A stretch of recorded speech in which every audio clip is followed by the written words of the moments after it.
Our Father, who art in heaven, hallowed be thy name. Thy kingdom come, thy will be done, on earth as it is in heaven. Give us this day our daily bread, and forgive us our debts, as we forgive our debtors.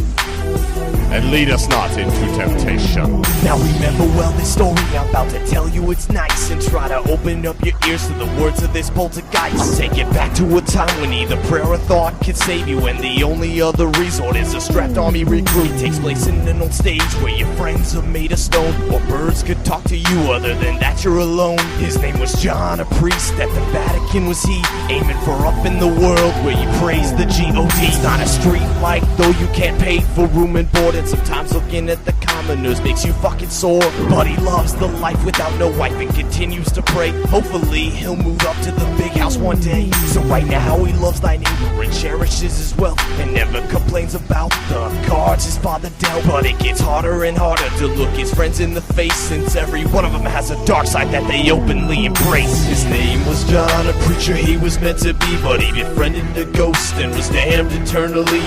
Now he rots in hell with his finger straight up his ass. Never again will he lead another mass. He was destined to be great, or maybe even the Pope, but his new wicked friends had a fucking different approach. He was to be dragged into the dark side forever. Family, friends, work will be seen never ever. He tries to clear his mind on the side of preaching and preaching, but all his fellow men see him doing is beseeching his word. He heard a step at the top of the stairs, so he looked at a ghostly figured man staring down at him with hooks. There ain't no doubt about it, his stony friend stared on as the creature began to lose his temper and fly towards John. He got right down on his knees and prayed to his holy father, but right before he could finish, the ghost had started the slaughter. Blood rained down on the face of poor John. Mary, Luke, Paul, and Joseph all gone. Never again did John wanna keep a hard face. It was a wicked gloom that took him and brought him back to the race. We took this man called John and showed him all the gore, and brought him back to the ways that he used to be before he got his robes and cross bling and hat. It took Boo and Poltergeist to bring the demon John back. His name was John, a preacher he was meant to be, but he befriended a ghost and was damned eternally.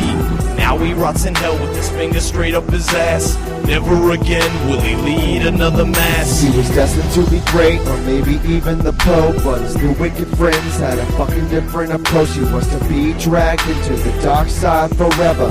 Family, friends, work will be seen never ever. It was work, but I was glad to bring John back to black. In the darkness where all his homie demons were at. You ran to meet them all and greet them all and tell them of his life and how the fucked up job of a priest denies you of a wife. John was deranged and insane, screaming about circumcision, speaking thoughts of revenge on his whole religion.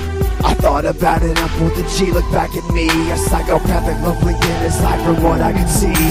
John spoke loud and beckoned for all to listen about his newly found plots to get rid of exorcisms. He held an axe in his left hand and his old robes in the right, demon chanting and screaming, foaming and panting for a fight.